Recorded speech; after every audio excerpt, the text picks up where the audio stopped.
Buonasera, buonasera a tutti.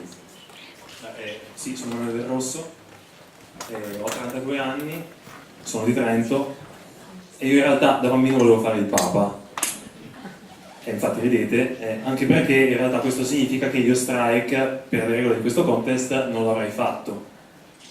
E in questa cosa mi ha fatto pensare in realtà. E preparando questa presentazione mi sono detto: ma ho fatto strike, ho fatto uno strike. E mi sono detto che effettivamente dopo aver fatto uno strike ce ne saranno altri, magari un giorno diventerò Papa. E quindi quello che vi racconto adesso è la storia di come sono diventato vignettista politico. Allora, tutto è iniziato nel 2014, quando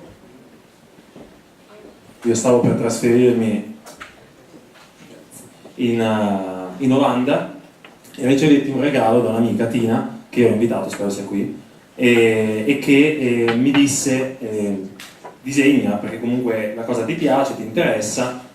A me sono sempre piaciuti New York, poi ho sempre letto molti fumetti e quindi mi consiglio di iniziare a disegnare. Nello stesso anno, nel 2014, in realtà mi stavo spostando in Olanda per un master in giornalismo e quindi incontrai durante il master in giornalismo Janet Anderson, che è una giornalista della BBC, e anche lei mi disse, quando notò che appunto disegnavo, mi disse assolutamente continua a disegnare perché il tuo inglese è terribile, quindi non potrai mai scrivere in inglese, e quindi almeno fai qualcosa per abbinare, insomma, e per fare uno storytelling diverso. La terza persona in questa slide, questa chiaramente è la tavoletta grafica che mi hanno regalato, e la terza persona è Tjerd, di cui non pronuncio il cognome perché olandese è impossibile, e lui è il direttore del Cartoon Movement, che è un collettivo di vignettisti dove mi hanno accettato alla mia milionesima richiesta, in realtà, per il sostenimento praticamente, e mi hanno accettato nel 2016. Già lì in realtà io disegnavo da un po' e quindi il mio livello era aumentato. Io ho pensato a quello che posso portare via da questa esperienza di questi 4 anni. Mi sono detto che probabilmente la cosa più importante è che sono stato fortunato ad avere delle persone che mi abbiano sostenuto e che abbiano creduto in me, soprattutto perché io in realtà all'inizio disegnavo così. È una vignetta politica, io giuro che non ricordo perché ho fatto questo clown, ma questa dovrebbe essere una vignetta politica ed è del 2014, l'ho visto sul mio computer, c'è la data. E quindi dovevano essere probabilmente ubriachi, perché insomma il livello era quello che era. E in ogni caso io ho continuato a disegnare. Naturalmente ci sono state anche delle voci di dissenso, giustamente, perché insomma parlando di livello, per le mie vignette, e io insomma, nel senso, ho cercato sempre di accettare col sorriso e di ignorare per lo più quelli che mi hanno parlato e mi hanno detto assolutamente smetti. Uno di questi, spero che sia qui perché l'ho invitato, è questa persona. Questo è un ritratto assolutamente fedelissimo.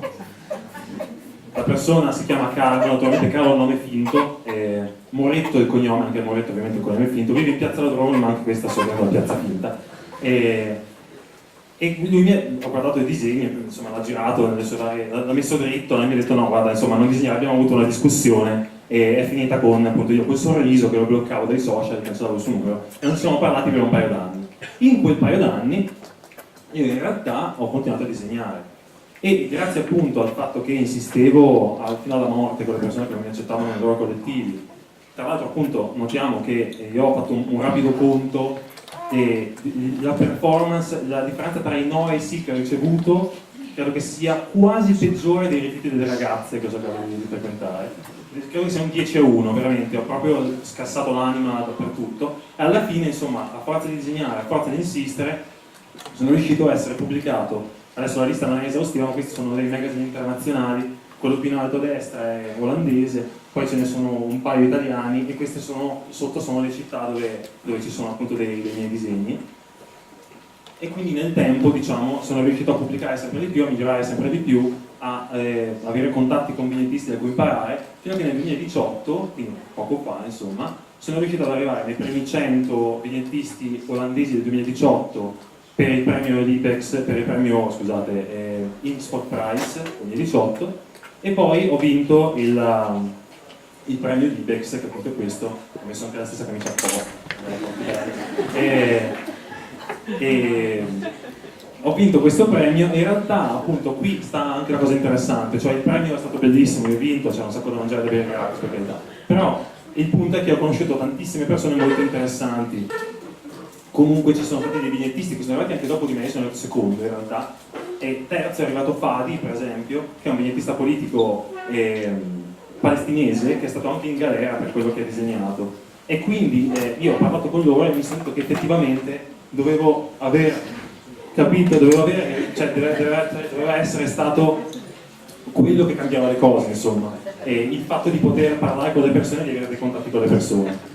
E quindi ho iniziato quello che è appunto il progetto MyTakeOn, che è un progetto che si occupa appunto di far parlare le persone tra loro riguardo ai temi politici. Voi vedete delle cartoline davanti, quelle le ho fatte io, c'è sopra il logo, di dietro vedete che c'è una spiegazione. Quello che vi invito a fare con queste cartoline, che sono solo un'espressione del progetto, è andare a mandarle a una persona che secondo voi ha bisogno di riflettere sul tema della cartolina. Poi insomma questi sono solo 5, i disegni ne fatti molti di più, quindi poi se il progetto riuscisse a partire in realtà potrebbe esserci la possibilità appunto di farne diverse, perché quello che credo è che si debba parlare in modo orizzontale tra le persone e che non bastino i social media. Troppo facile fare così. Invece con questo si può esprimersi da sé utilizzando diciamo il supporto della cartolina.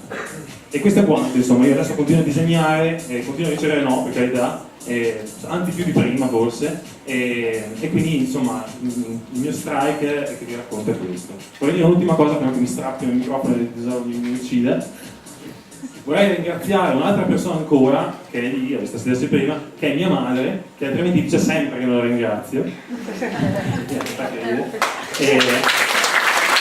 dire anche che spero che non sono ancora diventato papa. Speriamo che succeda.